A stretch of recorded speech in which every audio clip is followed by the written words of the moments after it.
Hi, I'm Kat Carney, and today I have the honor of introducing the McNaron Gray. Most of you probably know McNaron from one of her many talents, whether it be on the soccer field, performing on stage, or acting as Caroline's fearless leader. However, I've had the privilege of calling Mac one of my closest friends these past few years. From that, I know her to be one of the funniest, smartest, and most interesting people I've ever met. She's always the first person to make me laugh with a stupid joke or with one of her infamous drawings of everyone's favorite Peaky Blinder, Thomas Shelby. I bet you didn't know she was an artist too, right? McNaron is also the only person who's ever made me get in trouble for being unprofessional during soccer because of how hard we always crack up at things that weren't funny to our coaches or teammates or probably anyone else for that matter. But despite that, I know that I can always count on her to be a genuine and reliable friend, and I'm lucky, and there's no one else I'd rather have as a bus buddy if we ever have to suffer through another trip to Gatlinburg, Tennessee ever again. I know that she's a gifted writer with an incredible speech for us, so I won't keep you waiting any longer for the class of 26's very own Catherine McNaron Gray.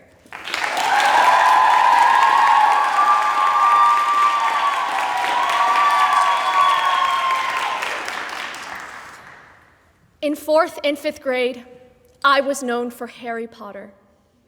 Every day, I wore my Gryffindor headband and would not shut up about it for 5 minutes. So, this is my formal apology to everyone who knew me.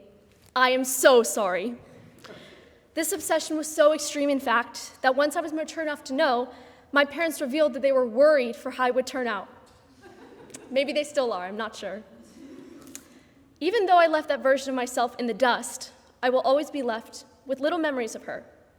This idea is strange, however, because little McNaron was certain that she would become the greatest wizard that ever lived.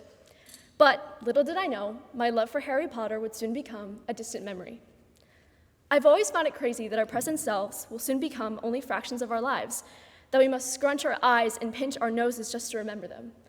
All that remains after time passes are the little glimpses of our past that we will always remember.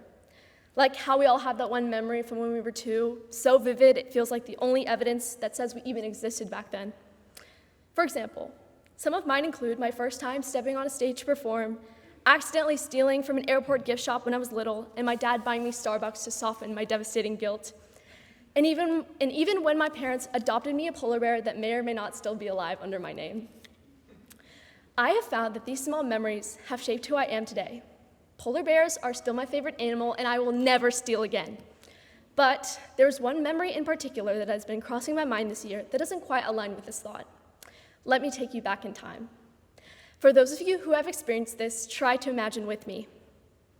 Picture yourself in lower school, sitting on a pink flower beanbag on the floor, looking up at a short, curly-haired woman yelling nonsense about nothing.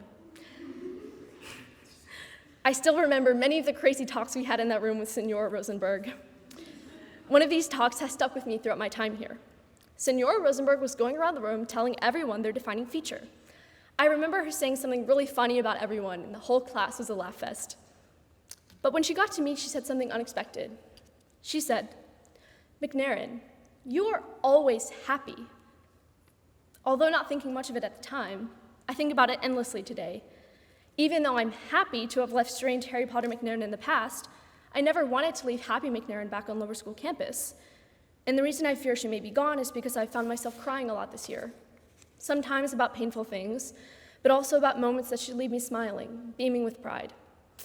Watching my dad cook me his famous egg sandwich, sitting and talking endlessly into the night with my mom, and listening to my sister sing and play guitar. I didn't want these to become my distant past. And what I have realized in this last year of high school is that I have no choice but to leave behind everything I've ever known here in Memphis. The reality of missing this place was imminent, and it made me cry almost every day. My earliest memory of St. Mary's was in 3rd grade. I was touring the school, and it was Ivy Carl's half birthday.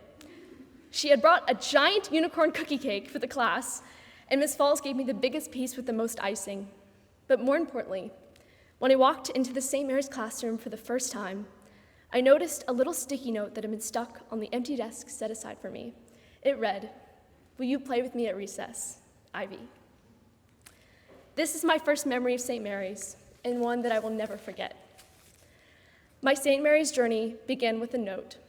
"So, I feel it is only right that I conclude my journey with one too. So, to St. Mary's, I bid my farewell. Dear St. Mary's, my girls, I'm not certain where to begin as I stare at this blank document, watching my cursor blink on an infinite loop. My hands are frozen. They hope this letter will never see its end, for with it they know may come the end of this chapter, the season of you. 2017 was the beginning, my first day I will never forget. The way the light beamed from your brick buildings and your smiling faces that somehow found me in the midst of billions. Back then, my Harry Potter backpack and headband knew what they had found, a real home. Little did I know, you would soon become one of the greatest gifts from God I have ever received. You have been there for me on days good and bad. You have raised me, nurtured me, and taught me life lessons that have shaped me into the young woman I am today. Thank you for qualities of respect, responsibility, thankfulness, kindness, self-control, honesty, courage, and cooperation. Most of all, I thank all of you. Each one of you sitting here on these pews today has seen me at my lowest and through all my highs. And no matter what, you have uplifted me the same and believed in me when I didn't. I owe my success to all of you. You are my sisters, my forever home, and I pray that I may never forget your sisterhood lessons and love that will guide me in my life beyond. May 18th will be the end. 60 days is all that's left, but I'm certain that your memory will not fade. To the class of 2026, know that on Black Friday, as we mope and scream, mourning the loss of this place, I have 69 tears that will fall for each of you, prayers for your futures so that you may flourish in all that you do, walking the paths to achieve all your dreams and desires. I love you all dearly and will always hold the glimpses of your memory close to my heart. Sincerely, McNaron Gray. Thank you.